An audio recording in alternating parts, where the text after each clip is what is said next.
जब मैं सीबीआई में काम करता था तो सीबीआई वाले बहुत एडवांस थे। आपका एक पार्सल मिला है जिसमें आपका आधार कार्ड मिसयूज़ हुआ है या पैन कार्ड मिसयूज़ हुआ है। आपका जो मोबाइल है, आप बोलते हैं कि कर लो दुनिया मुट्ठी में, अभी जैसे हम आ रहे थे तो हमने देखा कि आज के जो यूथ हैं वो शॉट ले रहे थे। और टोटल 3 दिन में 33 करोड़ का हमने उससे केस सॉल्व किया था। मैं आपको एश्योर करना चाहूँगा कि 100% आपका चीटेड अमाउंट वापस आएगा। ईमेल एड्रेस, मोबाइल, पासवर्ड, ये सब इजीली अवेलेबल होती है डार्क वेब और डीप वेब में। उसमें एक डेड बॉडी को कहीं गाड़ दिया था।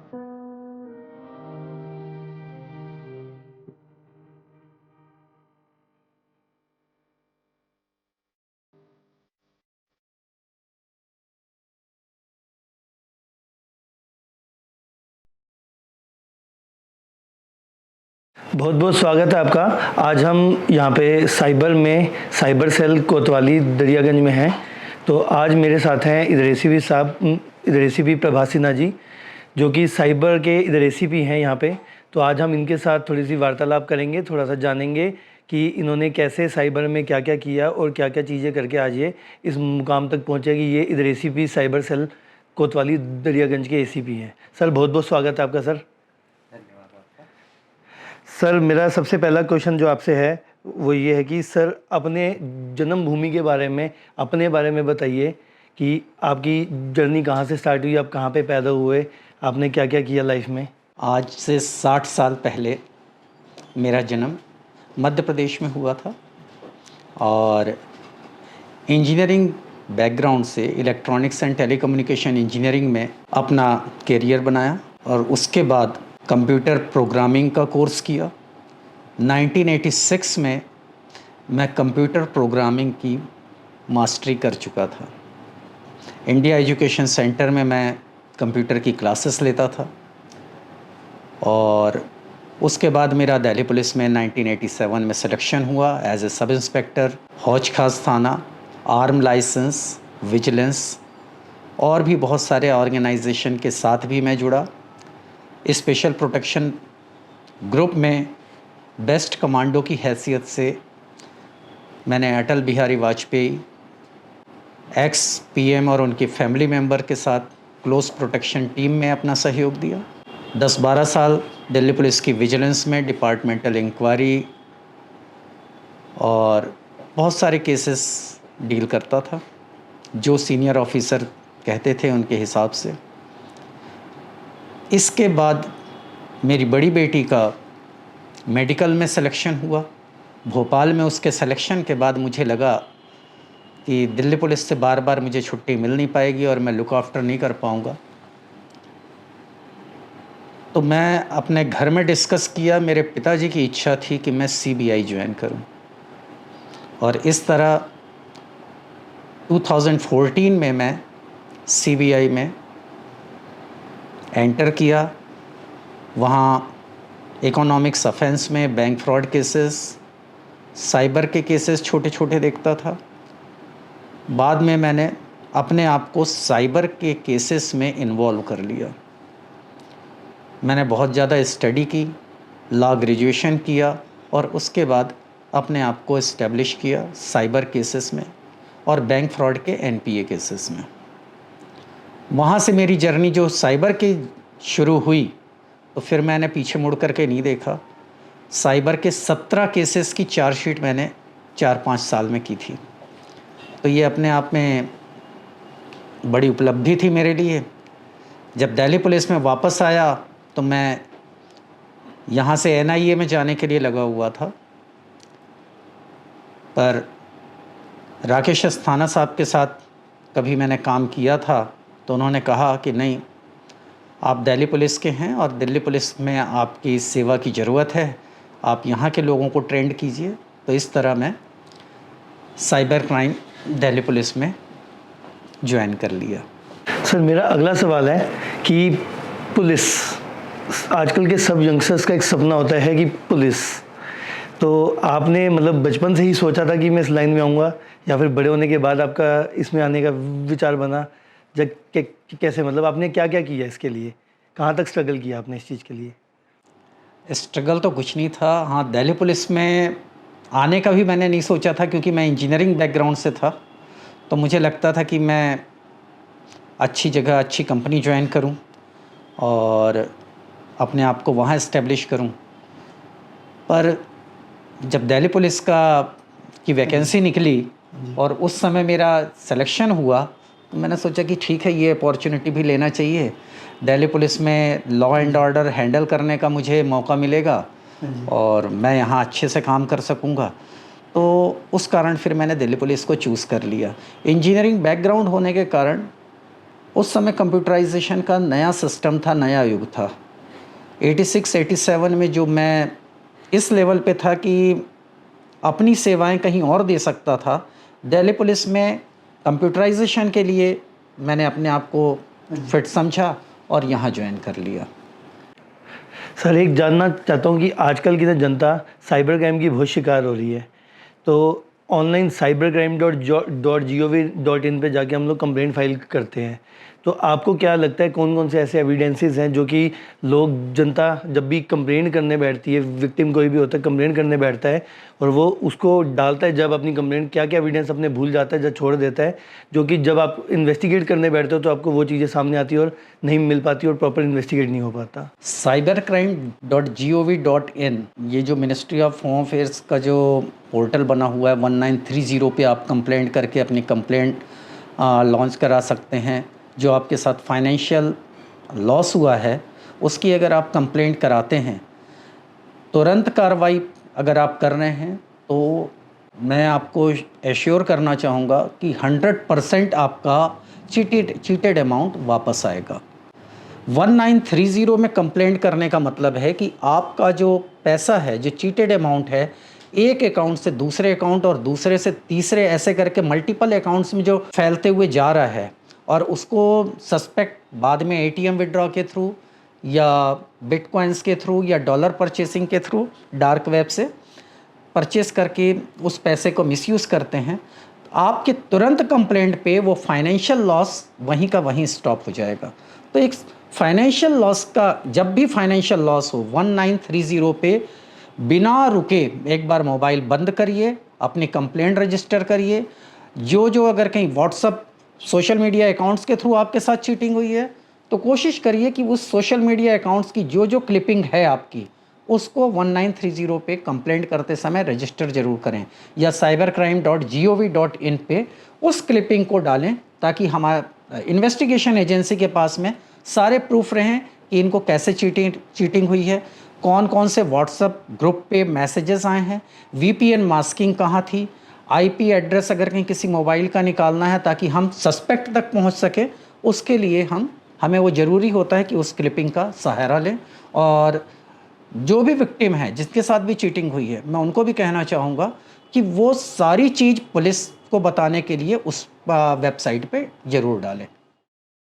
सर, स्वागत है आपका हमारे इस शो पर। तो धन्यवाद सर, आपका। तो मेरा जो सवाल है आपसे ये है कि जो डिजिटल फोरेंसिक्स है, वो सिर्फ डिजिटल क्राइम तक ही लिमिटेड नहीं है। ओवरऑल दुनिया के अंदर जितने भी क्राइम होते हैं, उनको सोल्व करने के लिए हमें डिजिटल फोरेंसिक्स की नीड होती है। तो इसके ऊपर आपका क्या मानना है? आजकल मैक्सिमम फ्रॉड, 95% फ्रॉड जो है वो डार्क वेब और डीप वेब पे हो रहा है। 5% ही फ्रॉड जो मर्डर के केस हैं, रेप केस हैं और जो स्नैचिंग वगैरह के केसेस हैं, ये इसमें आते हैं। मैं नारकोटिक्स का भी काम देख रहा हूँ, तो मुझे पता है कि इलीगल एक्टिविटीज़ ड्रग हैंडलर की और ड्रग सोर्स की हमें वहाँ से मिलती है। हम लोगों ने खुद अपने आप को इस्टेब्लिश किया हुआ है और वहाँ हम इन्वेस्टिगेशन करते हैं, तो चेक करते हैं तो पता लगता है कि ये परचेसिंग यहाँ हो रही है, और उसके बाद हम रेड करते हैं।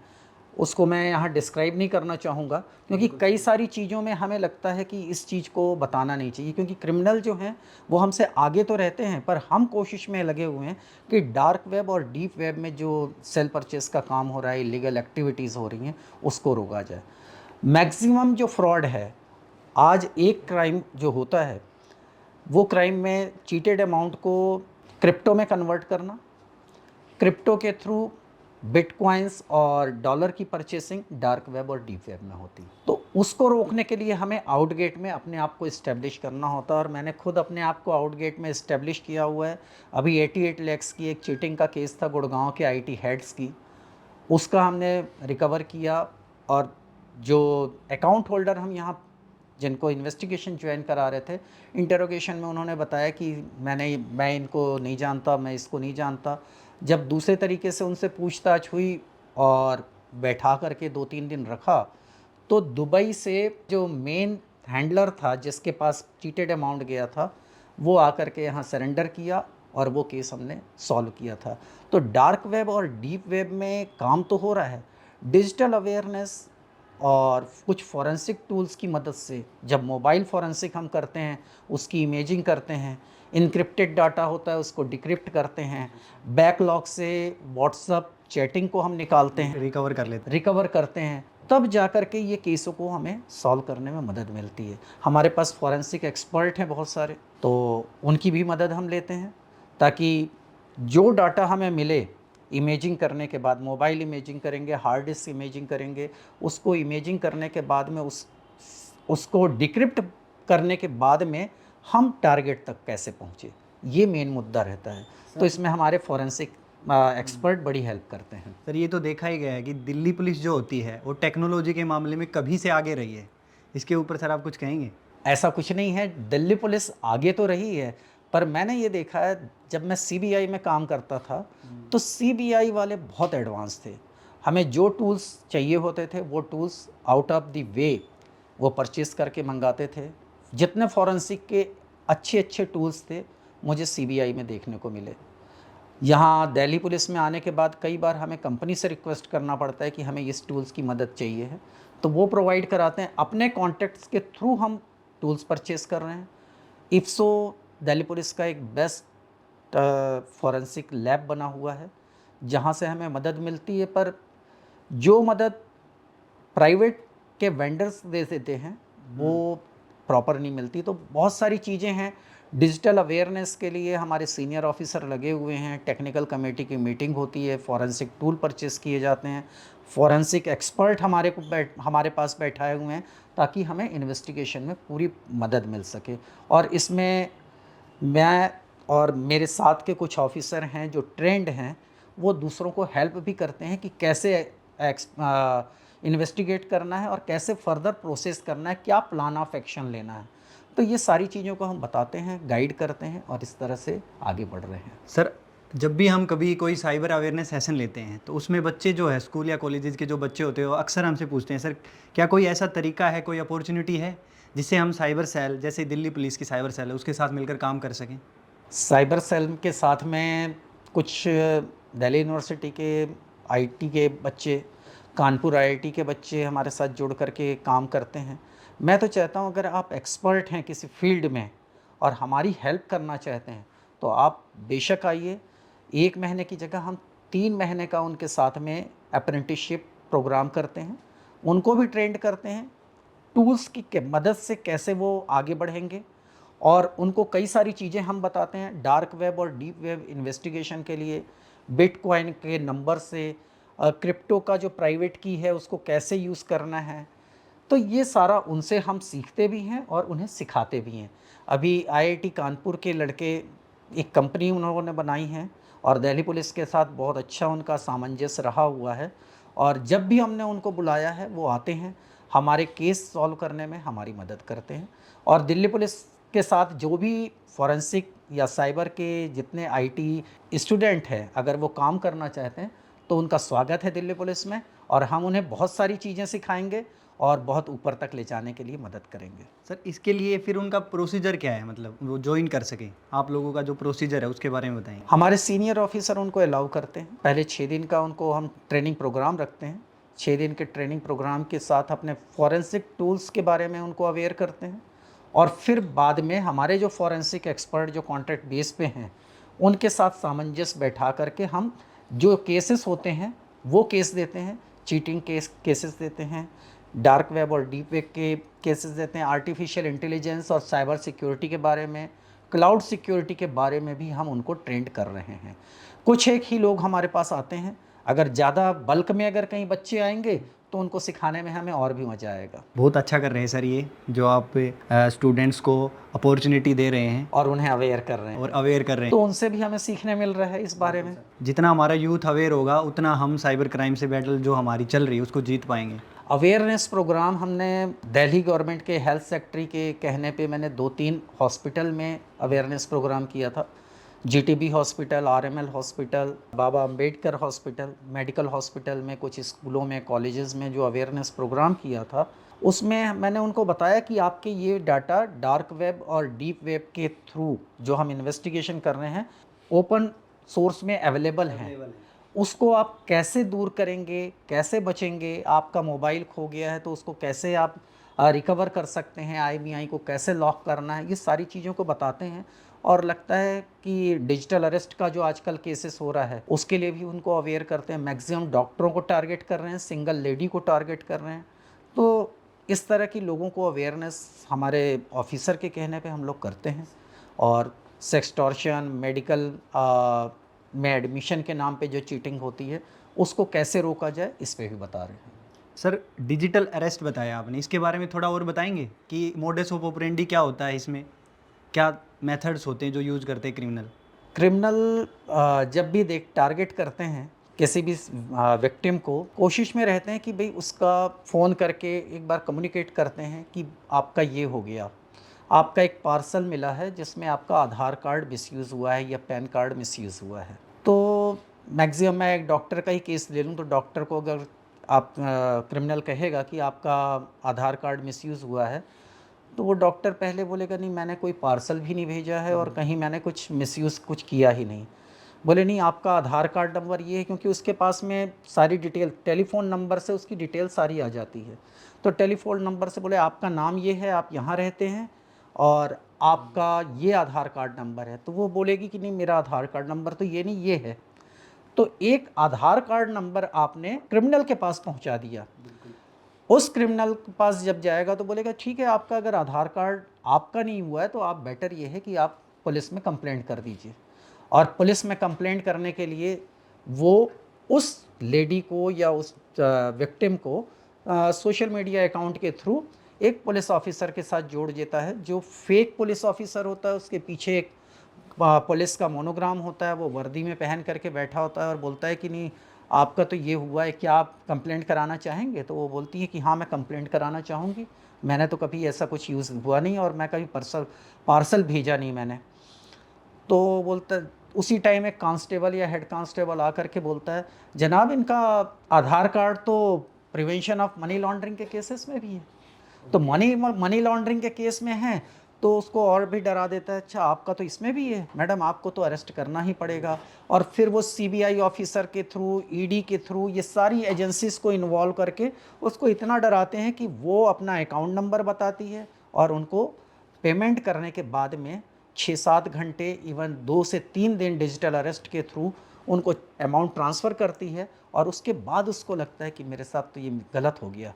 जब उसको पता लगता है तब फिर वो 1930 पे कंप्लेंट करती है। तब तक तो चीटेड अमाउंट क्रिप्टो के थ्रू, बिटकॉइंस के थ्रू, डॉलर के थ्रू कन्वर्ट हो चुका, विड्रॉ हो चुकी होती है। तो उसमें इन्वेस्टिगेशन एजेंसी को बहुत टाइम लगता है। फिर भी अभी हमने मेवात से कुछ लोगों को अरेस्ट किया है। यूपी में अभी एक गायनोलॉजिस्ट को इसी तरह से डिजिटल अरेस्ट करके चीट किया हुआ था, उस पे भी हमने काम किया। उसके मोबाइल नंबर, आईबीआई नंबर को जनरेट करते हैं, एनसीआरपी पोर्टल, आईसीजीएस पे हम चेक करते हैं कि किसी और केस में पहले इन्वॉल्व तो नहीं है, और उसके थ्रू टेक्निकल सर्वेलेंस के थ्रू हम सस्पेक्ट तक पहुंचने की कोशिश करते हैं। मेवात जैसी जगह से तो पीछे हमारी साइबर की जो टीम गई थी वो पिट करके भी आई। और अभी पीछे ईद वाले दिन हम खुद नमाज़ पढ़ने गए थे और नमाज़ पढ़ने के बाद मेन सस्पेक्ट को हम अरेस्ट करके भी लाए। तो ये दिल्ली पुलिस की एक कामयाबी ही मानी जाएगी कि ऐसी ऐसी जगह से हम सस्पेक्ट को अरेस्ट करके ले आते हैं। सर ये आपके जो कुछ अंडरकवर टाइप ऑपरेशंस होते हैं, उसको अंडरकवर ऑपरेशन, कई सारी चीज़ें में सीक्रेसी मेंटेन करनी चाहिए और वो मेंटेन करके रखते हैं। मैं सीबीआई में था तो हमें बहुत सारी चीज़ें पता लगती थी कि अपने आप को सेव करके चलो। हमें खुद डिपार्टमेंट 24/7 सर्वेलेंस पे रखता था। तो हमें ये पता रहता था कि सर्वेलेंस पे हम हैं, कोई हमें वॉच कर रहा है। वॉच कर रहा है तो लास्ट में अगर हेल्प चाहिए होगी तो हमें हेल्प भी वो मिलेगी, क्योंकि अंडर कवर होते थे। तो वही सिस्टम मैंने साइबर में भी अडॉप्ट किया हुआ है। दिल्ली पुलिस में जहाँ हम सस्पेक्ट तक जाते हैं तो वहाँ हम कोशिश करते हैं कि वहाँ जाएं, लोकल पुलिस को कब इन्फॉर्म करना है कब नहीं करना है ये भी सोचते हैं। मेवात की पुलिस कहते हैं कि लोगों से मिली होती है, पर कई केसेस में मैंने देखा मेवात में हम जब जाते हैं हरियाणा में उनसे हेल्प लेते हैं तो हमें हेल्प मिलती है और बड़े अच्छे से हम सस्पेक्ट और क्रिमिनल को पकड़ करके लाते हैं। सर आपने जो अभी हमें बताया कि डॉक्टर्स के साथ स्कैम्स हुए जिनमें उनको डिजिटल अरेस्ट किया गया, सर यहाँ पे मेरा क्वेश्चन ये रहता है कि ये जो उनके पास उस डॉक्टर का नाम, उनका नंबर, उनका इन्फॉर्मेशन उसके बारे में कैसे आई सर? ये डाटा कहाँ से लीक हुआ, मतलब उनका डाटा तो आज प्राइस लिस्ट बनी हुई है, ईमेल एड्रेस, मोबाइल, पासवर्ड, ये सब ओपन मार्केट में शेयर हो रहा है। इवन जो अच्छी अच्छी बुक्स होती हैं वो भी इजीली अवेलेबल होती है डार्क वेब और डीप वेब में। जो आपका जो मोबाइल है, आप बोलते हैं कि कर लो दुनिया मुट्ठी में, तो ये मुट्ठी में जो आपका मोबाइल है इसमें अपने माइक की और मोबाइल के कैमरे की एक्सेस गूगल, फेसबुक सभी को दे रखी है। को दे रखी है सर। और ये नहीं, आप आज कार परचेस करने की बात करें तो आपका माइक जो है वो आपको नियर बाई आपकी लोकेशन के पर्टिकुलर डीलर और उसके सबके फ़ोन नंबर आने शुरू हो जाएंगे, उस तरह के मैसेजेस आने शुरू हो जाएंगे। तो मैं तो जहाँ भी अवेयरनेस की क्लास अटेंड लेने के लिए जाता हूँ तो मैं फर्स्ट स्टेप में कहता हूँ आप लोकेशन ऑफ करके रखिए, मोबाइल डाटा ऑफ करके रखिए, वाईफाई यूज़ मत करिए, और फ्री वाईफाई अगर कहीं से मिल रहा है तो उसको भी बंद कर दीजिए। कभी भी फ्री वाईफाई यूज़ ना करें, वहाँ से आपको चीटिंग हो सकती है। मैं सीबीआई में था तो एक जूस जैकिंग का केस मैंने किया था। जूस जैकिंग में जो एयरपोर्ट में टर्मिनल 3 पे जो मुंबई जाने वाले हैं, मॉर्निंग की फ़्लाइट होती है, लोग आकर के रात को वहाँ रुक जाते हैं, अपना मोबाइल चार्ज है फिर भी आप चार्ज करते हैं और पता लगता है कि आपके जो मोबाइल जो चार्जिंग पे आपने लगाया है यूएसबी पोर्टल के थ्रू, और वहाँ से आपका डाटा सारा चोरी हो रहा है। सिर्फ चार्जिंग पे लगाने से? सिर्फ चार्जिंग पे लगाने से उसमें एक डिवाइस लगा देते हैं और 100 मीटर के दायरे पे आपके मोबाइल का सारा एक्सेस क्रिमिनल के पास चला जाता है। मैं 3 दिन वहाँ था टर्मिनल 3 पे, जब इन्वेस्टिगेशन करते रहा, ऊपर से प्रेशर आता था कि आप कुछ नहीं कर रहे। फिर जब किया तो पता लगा कि वहाँ एक आदमी बैठता था जो अपने डिवाइस फिट करके रखता था, और उसको जब हमने अरेस्ट किया तो हमें बड़ा अच्छा हमने वो सर केस सॉल्व किया था। जिस दिन हमने उसको अरेस्ट किया था उस दिन वो रात को 12 बजे से सुबह 7 बजे तक 17 लाख की चीटिंग कर चुका था। 17 लाख? 17 लाख की, और टोटल 3 दिन में 33 करोड़ का हमने उससे केस सॉल्व किया था। और मैक्सिमम जो विक्टिम थे वो दिल्ली से मुंबई जाने वाले ही थे, और बाद में हमने मुंबई पुलिस से कम्युनिकेशन किया कि आपके पास इस तरह की कितनी कंप्लेंट आई हुई है, तो जितने कंप्लेंट थी वो सब हमें शेयर हुई और वो सबके पैसे हमने कोशिश करी कि उनके कोर्ट में उनका एविडेंस वगैरह कलेक्ट करने के बाद में प्रोसीडिंग के लिए डाला। और हाँ, ये ज़रूर है, एक चीज़ की कमी रहती है, जो साइबर केसेस हैं आईटी एक्ट के, उसमें आईओ को ये देखना ज़रूरी है कि प्रोसिक्यूशन एविडेंस हम ठीक से कलेक्ट करें। फॉर्म 65B अगर कहीं आपने कलेक्ट नहीं किया है तो आपका केस जो कन्विक्शन में जा रहा है वो एक्विटल पे जा सकता है और क्रिमिनल को बेनिफिट ऑफ डाउट मिल सकता है। तो इसको ज़रूर करें। जो आपको लीगल फॉर्मेलिटीज़ करनी है, जो प्रोसिक्यूशन एविडेंस कलेक्ट करने हैं, उसको प्रॉपर वे से करें और फिर चार्जशीट करें। सर एक क्वेश्चन था मेरा कि मैं इंटरनेट यूज़ करता हूँ, आप भी इंटरनेट यूज़ करते हैं, आजकल छोटे बच्चे से लेकर एक जो हमारे सीनियर सिटीजन होते हैं वो भी इंटरनेट यूज़ करते हैं सर। तो सर सबकी वहाँ पर एक अपनी डिजिटल आइडेंटिटी है, जो सोशल मीडिया के नाम पे लगा लो या कोई और आइडेंटिटी लगा लो, सबकी एक डिजिटल आइडेंटिटी है। अगर मेरी डिजिटल आइडेंटिटी थेफ्ट हो जाए और कोई फ्रॉडस्टर उससे कोई क्राइम कर देता है, तो सर एज ए विक्टिम मैं अपने आप को कैसे डिफेंड कर पाऊँगा वहाँ पर? सबसे पहले तो आप जो आपके साथ चीटिंग हुई है पहले उसकी कंप्लेंट करिए कि आपका जो डाटा है, आइडेंटिटी थेफ्ट हुई है, उसकी कंप्लेंट जानी चाहिए। कंप्लेंट अगर कहीं प्रॉपर वे पे पहले पहुंच गई है तो आपका बचाव 100% होगा। अगर कहीं कोई आपके पास में कोई पुलिस वाला आता है, कोई आपका अकाउंट सीज़ कर देता है और तब आप कंप्लेंट करते हैं कि ये मेरे साथ ऐसा नहीं ऐसा हुआ है, तो उस समय आपकी इंटीग्रिटी डाउटफुल रहेगी। आपके अगेंस्ट प्रोसिक्यूशन एविडेंस है कि नहीं है, ये बाद में इंटरोगेशन में और इन्वेस्टिगेशन ऑफिसर के ऊपर डिपेंड करेगा। पर अपनी आइडेंटिटी कोशिश करें कि लीक ना हो। कई बार क्या होता है, आदमी फ्री के लालच में अपनी आइडेंटिटी लीक कर देता है। अगर कहीं फ्री पिज़्ज़ा का अगर कहीं उसको ऑफ़र मिलता है, बच्चों के कहने पे ग्रैंड पेरेंट्स पिज़्ज़ा मंगा लेते हैं, बाद में पता चलता है कि वो इन्वेस्टमेंट फ्रॉड में 5-6 लाख रुपए गंवा बैठे। बिल्कुल। इन्वेस्टमेंट फ्रॉड इसी तरह से चालू होता है कि आप पहले कुछ आपको ऑफ़र मिलती है और आप एक बार अपने आप को ढाल लेते हैं, तो आप उस सस्पेक्ट के पीछे जाते हैं, देखते हैं कि इसका कोई मैसेज तो नहीं आ रहा है। वो आपको 1000 रुपीज़ इन्वेस्ट करवाता है, 1000 का 2000 दे देता है, 5000 इन्वेस्ट कराता है, 5 का 10,000 दे देता है। इसी तरह से वो ऑफ़र देते जाता है, देखता है कि ये कहाँ तक चीट हो सकता है। जैसे ही आपको 20,000 का लालच दिया, अगर आपने 20,000 इन्वेस्ट कर दिया, तो आपका 20 का 40,000 या 20,000 भी वापस नहीं आता और आपका उस अमाउंट को लेने के लिए फिर एक दिमाग चलने लगता है कि इसको कैसे वापस लिया जाए, और वहीं से आप रजिस्ट्रेशन करवाते हैं, उसके कहने पे सारा प्रोसीजर लेते हैं, और इस तरह से 50,000 से लाख रुपए तक आपको चीटिंग हो सकती है। और कई केसेस में तो मैंने देखा है 80 से 90 लाख तक की चीटिंग हुई है। अभी पीछे मेरे पास एक केस रजिस्टर हुआ है, साउथ दिल्ली के फार्म हाउस में लेडी, सिंगल लेडी रहती, 69 ईयर ओल्ड है और उनके साथ 3 करोड़ 10 लाख की चीटिंग हुई है। केस रजिस्टर हुआ है हमारे पास, 2 करोड़ 10 लाख रुपए हमने फ्रीज़ करा रखा है, 1930 पे तुरंत कंप्लेंट कराई थी। 2 करोड़ 10 लाख रुपए लीन पे रखा हुआ है, वो अकाउंट फ्रीज़ है। अब बाकी फर्दर इन्वेस्टिगेशन पे चल रहा है, आईओ काम कर रहे हैं, हमारे यहाँ अच्छे अच्छे सब इंस्पेक्टर ट्रेंड हैं जो इस तरह की इन्वेस्टिगेशन को बखूबी अंजाम देते हैं। सर, साइबर क्राइम केसेस को सोल्व करते टाइम हर रोज़ नए चैलेंजेस फेस करने पड़ते हैं। बिल्कुल। मोडस ऑफ ऑपरेंडी चेंज होते रहते हैं क्रिमिनल्स के। तो सर, इस तरह से आपका कोई चैलेंजिंग एक्सपीरियंस किसी साइबर क्राइम को सोल्व करते टाइम? ऐसा तो फ़िलहाल अभी तक तो नहीं है। हाँ, कुछ केसेस में हमें लगता है कि हम वहाँ तक ना पहुँचे, जैसे मैंने मेवात वाली घटना बताई जिसमें हमारे ऑफिसर पिट करके आए थे, जो कोडरमा में बिहार में जो हम गए थे, झारखंड और बिहार के बॉर्डर पे, वहाँ सीबीआई की टीम के साथ में जो अटैक हो रहा था, वहाँ हम बच करके आए थे।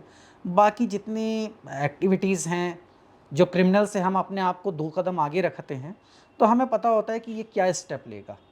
ये ज़रूर है कि वो भाग जाएगा, पैसे देर से आएंगे, पर हम उस तक पहुंच जाते हैं। बिल्कुल। ऐसा कोई चैलेंजिंग आज की डेट में नहीं है, पर लोग जितना अवेयर रहेंगे तो इस तरह की चीटिंग से बच सकते हैं। और अवेयरनेस प्रोग्राम मेरे साथ साथ दिल्ली पुलिस के हर साइबर क्राइम थाने से, RWA और स्कूल कॉलेजेस में तो हो ही रहा है। आपकी एजेंसी भी अच्छा अवेयरनेस प्रोग्राम कर रही है। आपके यहाँ अच्छे अच्छे एथिकल हैकर हैं, मैंने खुद एथिकल हैकिंग आपके यहाँ से ही सीखी है। बिल्कुल। सर, आपके पुलिस कैरियर का कोई सबसे डेंजरस केस? ऐसा कुछ मुझे पता नहीं है। बाकी साइबर दिल्ली पुलिस से नहीं, मैं सीबीआई में था, तो एक मर्डर का केस हुआ था रायपुर छत्तीसगढ़ में। उसमें एक डेड बॉडी को कहीं गाड़ दिया था। डेड बॉडी को गाड़ दिया था? डेड बॉडी को मर्डर करने के बाद डेड बॉडी को कहीं दफना दिया था, और उसको हम ट्रेस करने के लिए हवा में हाथ पैर मार रहे थे। फिर पता लगा उसकी कुछ डिटेल नहीं थी। उसका एक ईमेल एड्रेस हमें मिला था। उस ईमेल एड्रेस से पहले उसकी फ्रेंड की डिटेल मिली, किसी ने बताया कि एक लड़की के साथ आता है। उस लड़की को हमने चेक किया तो बलौदा बाज़ार जगह एक है, वहाँ उस लड़की का मोबाइल नंबर मिला, उसकी डिटेल चेक करी, सारी डिटेल जब निकाली तो उस मोबाइल की जब टेक्निकल सर्वेलेंस ली तो सस्पेक्ट का ईमेल एड्रेस मिला। उसकी फेसबुक चैटिंग से हमने निकाला कि ये यहाँ पर 3 दिन या 4 दिन में आएगा। जैसे ही वो आया तो उसको आइडेंटिफाई हमने नहीं किया था। उसके घर में गए तो वो लड़के ने ही गेट खोला था। हमें लगा कि ये आदमी होगा, मैं बोला ये इससे मिलना है, तो उसको ये पता लग गया कि ये मुझे पहचानते नहीं हैं, इनके पास आइडेंटिटी नहीं है। वो बोला कि नहीं, वो तो यहाँ नहीं है। खैर, हम वापस आ रहे थे, तभी हमारे यहाँ से एक सब इंस्पेक्टर साथ में गया था, उसने उसका नाम से आवाज़ दे दी। उसको आवाज़ दी? जैसे जैसे ही उसने आवाज़ दी तो वो पलट करके हाँ बोला, तब हमने उसको अरेस्ट किया। तो वो जा कर के फिर पता लगा कि डेड बॉडी उसने यहाँ पर दबाई हुई है, और वो बड़ा अच्छा केस था। उस समय बीजेपी की गवर्नमेंट थी और एक प्रेशर क्रिएट किया हुआ था कि भाई ये केस सॉल्व नहीं कर रहे हैं। लोकल पुलिस की हमने पूरी हेल्प करी और वो केस सॉल्व हुआ और उसमें बड़ी अच्छी सज़ा मिली। एक को तो आजीवन कारावास भी हुआ था उस केस में। जी बिल्कुल। सर आप नारकोटिक्स डिपार्टमेंट में भी रहे हैं। अभी जैसे हम आ रहे थे तो हमने देखा कि आज के जो यूथ हैं वो शॉट ले रहे थे। सर देश के जो यूथ है, देश की जो यूथ है, उसको आप क्या मैसेज देना चाहेंगे नशा मुक्त रहने के लिए? नशा मुक्त रहने के लिए मैंने ये देखा कि मैं मेडिकल कॉलेजेस में, मेरी 2 बेटियां हैं, दोनों डॉक्टर हैं और दोनों के कॉलेजेस में मैं जाता था तो मैं देखता था डॉक्टर्स जितने हैं अपना चेन स्मोकिंग कर रहे हैं, ड्रिंक्स ले रहे हैं। तो अगर बच्चे खुद अवेयर रहें, अपने आप को इन चीज़ों से दूर रखें, तभी ये बात बन सकती है।